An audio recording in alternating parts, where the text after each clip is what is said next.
In June 2020, a team of auditors asked a very simple question. Not a clever question, not a trap, just, could they please see the money? Wirecard was Germany's proudest technology company, worth more than Deutsche Bank. And sitting on its balance sheet was 1.9 billion euros, parked in 2 bank accounts in the Philippines. The auditors asked to see it. Just the statements from the bank, directly. And that is the moment everyone discovered it wasn't there. It had never been there. This is the story of a company that faked a quarter of its own balance sheet, got the journalist who noticed investigated by prosecutors, and ended with its chief operating officer allegedly running a Russian spy ring, while dressed as a priest. Germany does not really do tech giants. It does cars, chemicals, serious industrial machinery.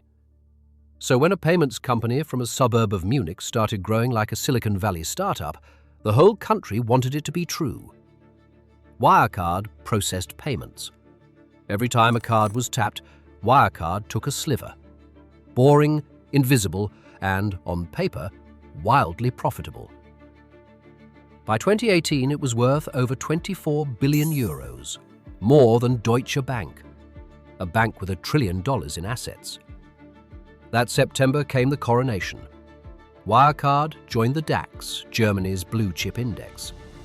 To make room, the index dropped Commerzbank, a lender founded in 1870.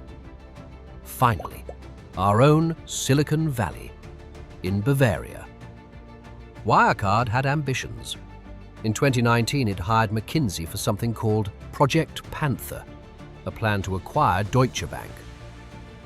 The 40-page study proposed a merged company called Wirebank, unlocking 6 billion euros of extra profit a year. I'm sorry, you want to buy us? Deutsche Bank ended the talks, quickly. So where was the money coming from?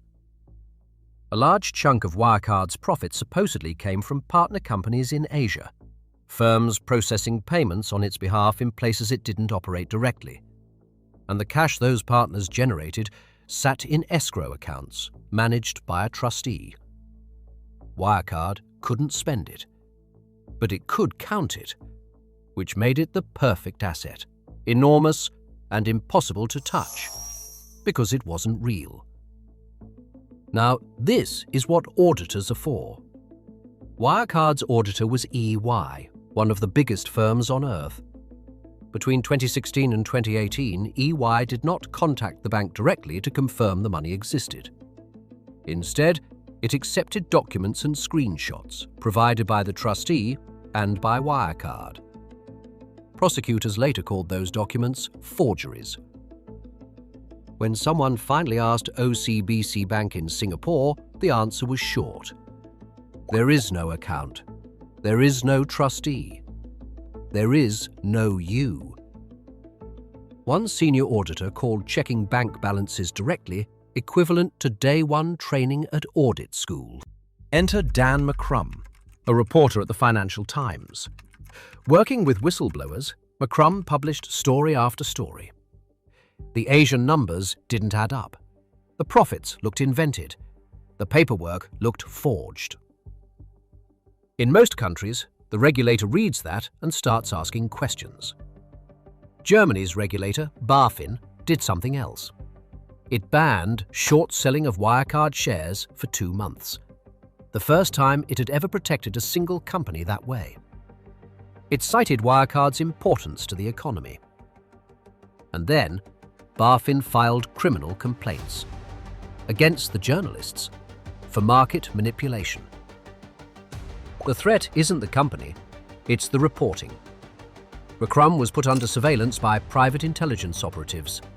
FT lawyers warned that if their reporters traveled to Germany, arrest was a real possibility. I'm being investigated for doing arithmetic. The investigation into the journalists produced no charges. Their reporting was fundamentally accurate. It only took 5 years. June 2020. EY refuses to sign off on the accounts. Wirecard delays its results again. On June 22nd, the company finally admits that the €1.9 billion likely does not exist. Likely. June 23rd.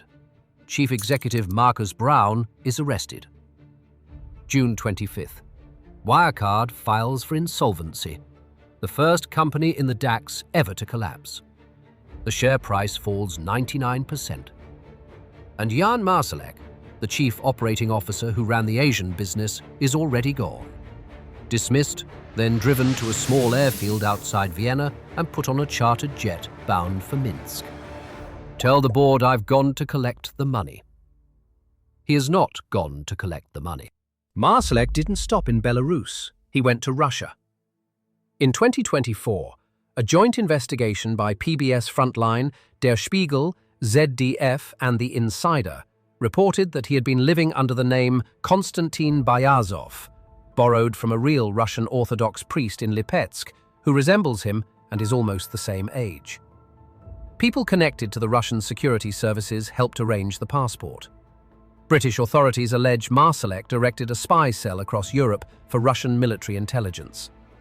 In March 2025, members of that cell were convicted at the Old Bailey for running surveillance on targets chosen by Moscow.